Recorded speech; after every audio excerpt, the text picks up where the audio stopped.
Welcome back to the Free Video Books channel. Today we're reading the chapter in the Golden Age of the Time Machine by H.G. Wells. Before we get started, why not like and subscribe? Now, sit tight and let's get into it.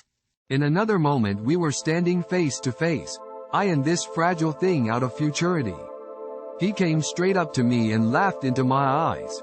The absence from his bearing of any sign of fear struck me at once.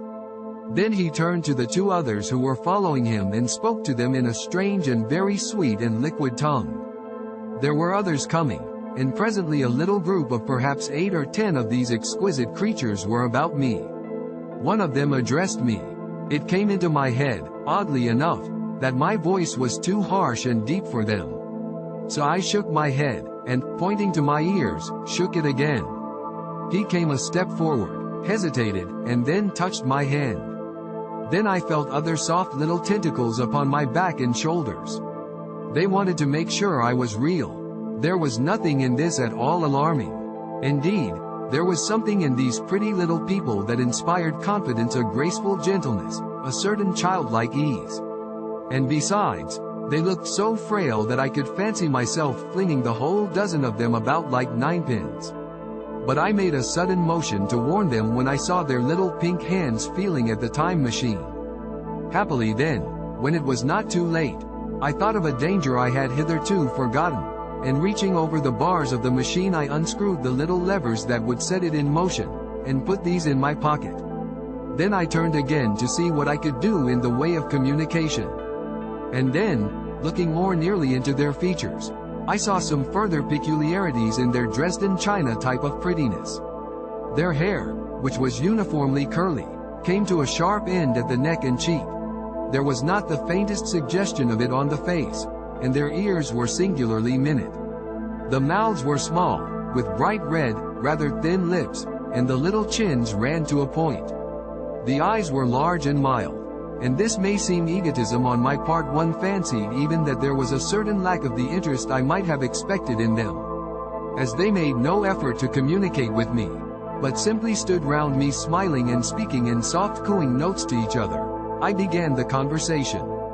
I pointed to the time machine and to myself. Then, hesitating for a moment how to express time, I pointed to the sun.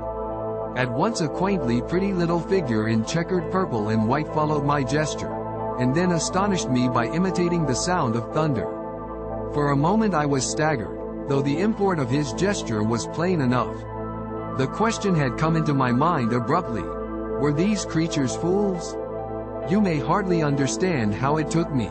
You see, I had always anticipated that the people of the year 800 and 2000 odd would be incredibly in front of us in knowledge, art, everything. Then one of them suddenly asked me a question that showed him to be on the intellectual level of one of our 5-year-old children. Asked me, in fact, if I had come from the sun in a thunderstorm. It let loose the judgment I had suspended upon their clothes, their frail light limbs and fragile features. A flow of disappointment rushed across my mind. For a moment I felt that I had built the time machine in vain. I nodded, pointed to the sun, and gave them such a vivid rendering of a thunderclap as startled them. They all withdrew a pace or so and bowed. Then came one laughing towards me, carrying a chain of beautiful flowers altogether new to me, and put it about my neck.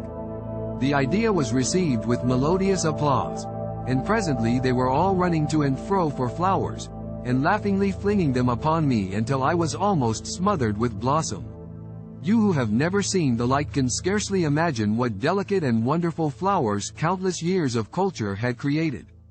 Then someone suggested that their plaything should be exhibited in the nearest building, and so I was led past the Sphinx of white marble, which had seemed to watch me all the while with a smile at my astonishment, towards a vast grey edifice of fretted stone.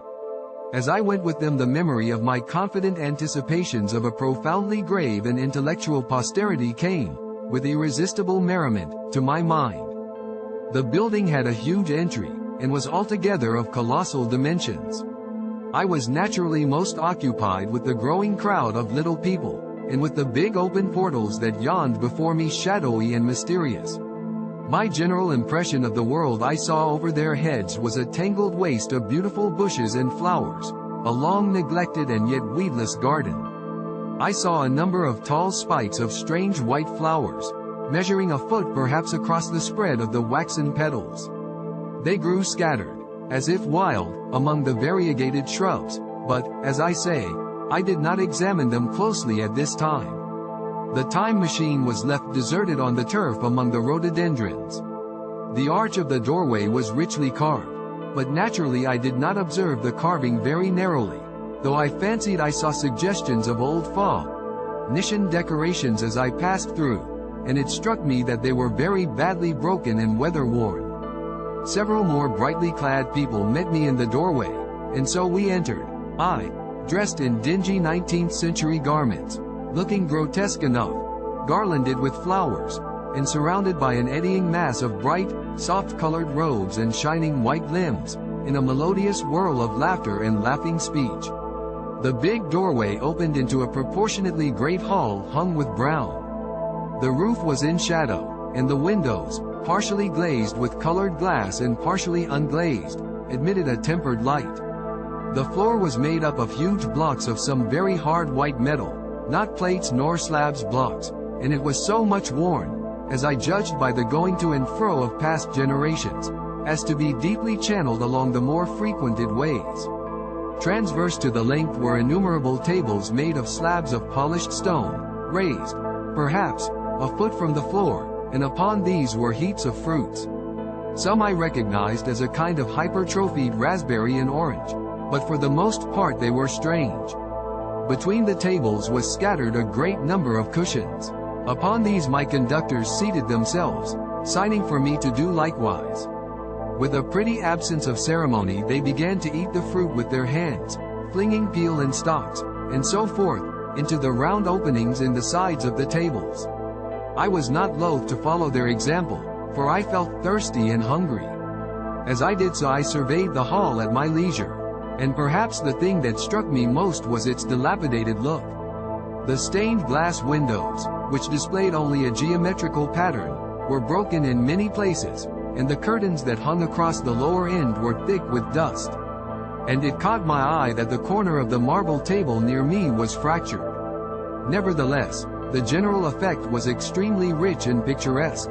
There were, perhaps, a couple of hundred people dining in the hall, and most of them, seated as near to me as they could come, were watching me with interest, their little eyes shining over the fruit they were eating. All were clad in the same soft, and yet strong, silky material. Fruit, by the by, was all their diet. These people of the remote future were strict vegetarians, and while I was with them, in spite of some carnal cravings, I had to be frugivorous also. Indeed, I found afterwards that horses, cattle, sheep, dogs, had followed the ichthyosaurus into extinction. But the fruits were very delightful. One, in particular, that seemed to be in season all the time I was there, a flowery thing in a three-sided husk, was especially good, and I made it my staple. At first I was puzzled by all these strange fruits, and by the strange flowers I saw, but later I began to perceive their import. However, I am telling you of my fruit dinner in the distant future now.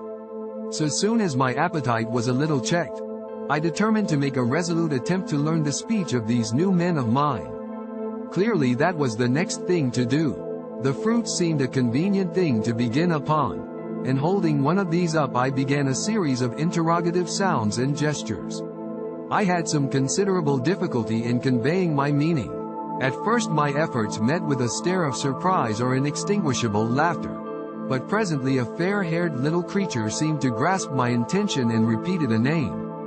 They had to chatter and explain the business at great length to each other, and my first attempts to make the exquisite little sounds of their language caused an immense amount of genuine, if uncivil, amusement. However, I felt like a schoolmaster amidst children, and persisted, and presently I had a score of noun substantives at least at my command, and then I got to demonstrative pronouns, and even the verb, to eat. But it was slow work, and the little people soon tired and wanted to get away from my interrogations, so I determined, rather of necessity, to let them give their lessons in little doses when they felt inclined.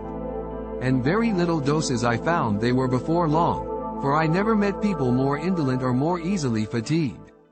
Did you enjoy today's chapter of The Time Machine? Why not subscribe and ring the bell? Next time we'll be reading the chapter, The Sunset of Mankind. Don't miss it.